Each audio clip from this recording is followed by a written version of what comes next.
નમસ્કાર મિત્રો, તો આજે આપણે બનાવવાના છીએ મેથીના ભજીયા। તો સૌપ્રથમ આપણે પહેલાં મેથીને સ્વચ્છ પાણીથી ધોઈ લઈશું અને પછી એનું કટિંગ કરીને તૈયાર કરી લઈએ।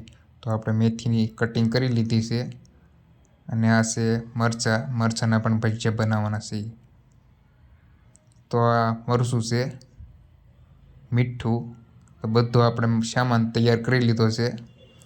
મેથીને કટિંગ કરી છે, મરચું, મીઠું, ખારો, ડુંગળી અને લીંબુનું પાણી।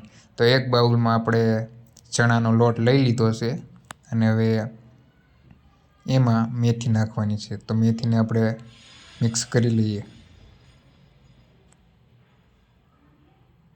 તો આપણે હવે એમાં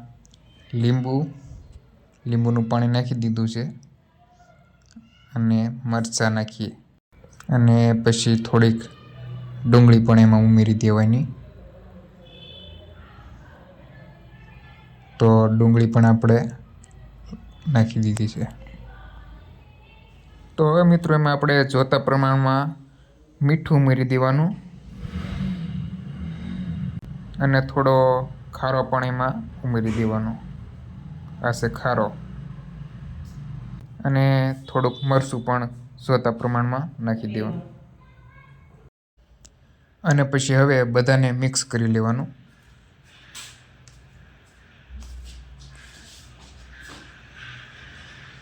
જોતા પ્રમાણમાં પાણી પણ ઉમેરતું રહેવાનું, વધારે પડતું ઢીલું અથવા વધારે પડતું કઠણ ન રહે એ રીતે મીડિયમ રાખવાનું। તો મિત્રો આપણે એક તળવા માટે ખાલી તવીની જરૂર પડશે।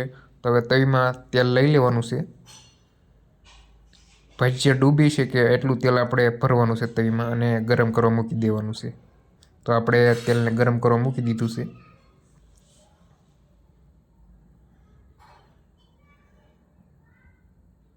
તેલ ગરમ થઈ જાય પછી આપણે ભજીયાની શરૂઆત કરી। તો જે તેલ આવ્યું નથી, જેવું તેવું તેલ આવ્યું છે। તો મિત્રો તેલ આવી ગયું છે, તો હવે આપણે ભજીયાને તળવાની શરૂઆત કરી દઈએ।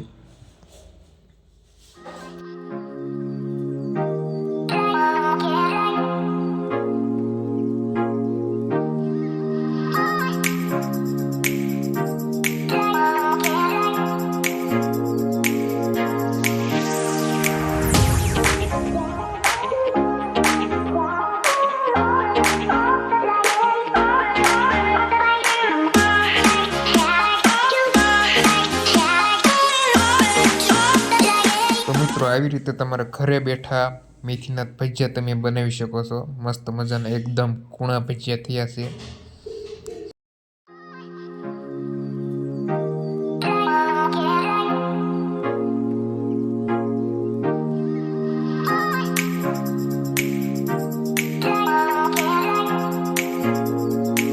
સાથોસાથ આપણે મરચાંના પણ ભજીયા બનાવવાના છે।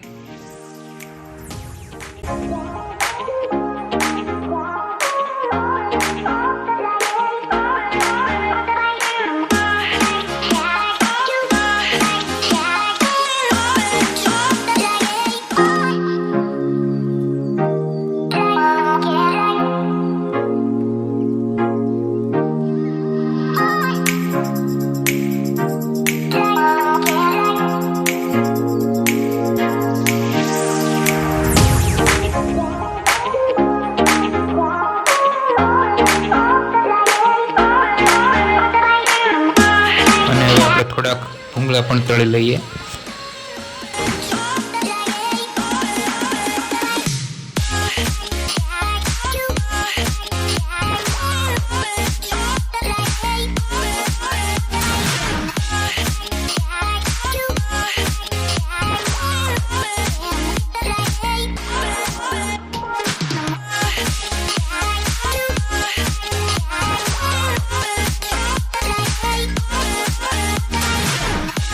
અને હવે આપણે છેલ્લે ભજીયા સાથે ખાવાની ચટણી બનાવી લઈએ। તો ચટણીનો પડીકો તો તૈયાર જ આવે છે, તમારે ફક્ત એક તપેલીમાં ગરમ પાણી કરીને અંદર ચટણીનું જે પેકેટ આવે છે એ તમારે ઉમેરી દેવાનું, એટલે ચટણી તૈયાર થઈ જાય। તો મિત્રો આપણે ભજીયા, ચટણી, દાળ ભાત, ભૂંગળા બધું તૈયાર કરી લીધું છે। તો મિત્રો મળીએ નવા વિડીયોમાં. ત્યાં સુધી જય હિન્દ, જય ભારત.